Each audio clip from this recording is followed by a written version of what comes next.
is because of the natural cause. Now, Earth as a planet, because it has got lots of different kind of activities happening deep inside the core and also in the atmosphere, there is a cycle of warming up and cycle of cooling down, which is natural. Okay, man has got to do nothing with it, and it has been happening for the last 4.5 billion years since planet was created. But then this cooling or warming process, like right now it is the warming process, it has been accelerated by action of man. Now, why I am saying this with so much confidence that it is definitely by action of us is because no other animal species in the history of the world, history of the planet, has ever affected the atmosphere in such a large way. Now look at us, what we are doing.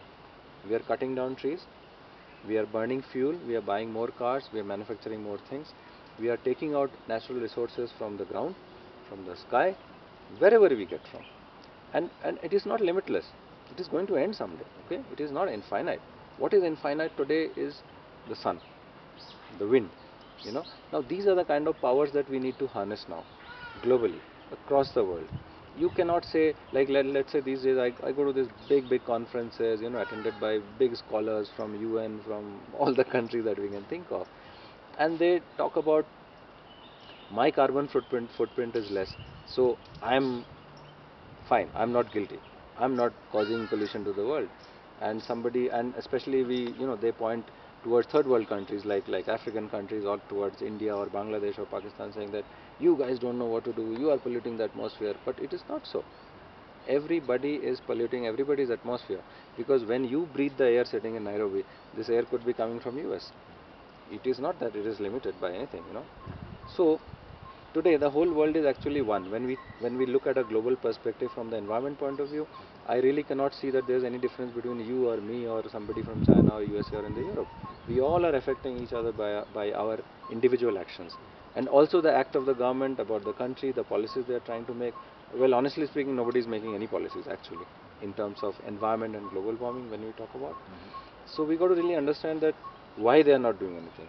Now that's a whole new debate altogether, and we can talk on that for days and days. For days. Okay? There's this issue. But there's one more point I Right. would like to add, which I think is very relevant for a growing community, growing economy like Kenya and for India. And I am very critical about it, and I would like this message to go out. Is the second thing which is happening, what is affecting, is our growing population.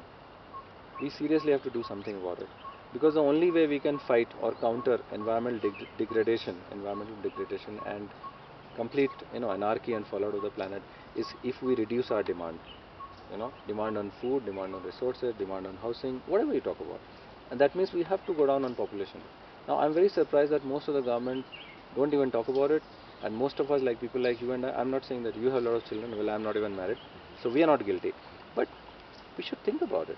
We should think about what will happen after 20 years.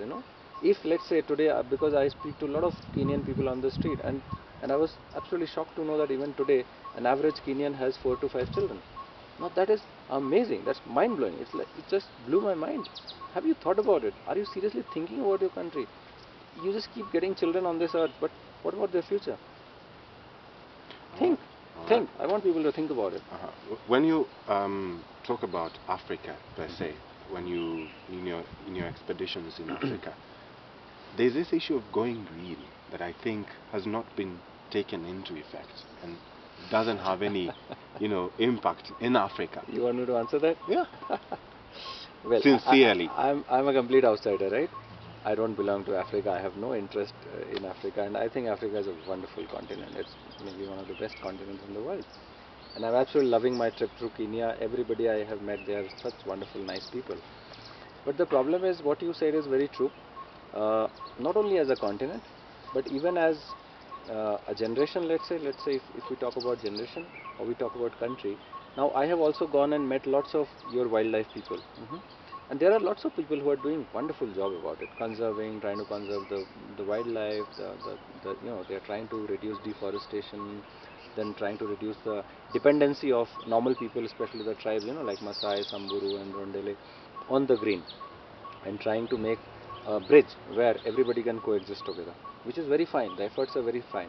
But what I am really surprised at, and I was just talking to somebody else just few days back, that why is everybody working in their own little corners? Why can't all of us join hands and make it a very big umbrella? Because that's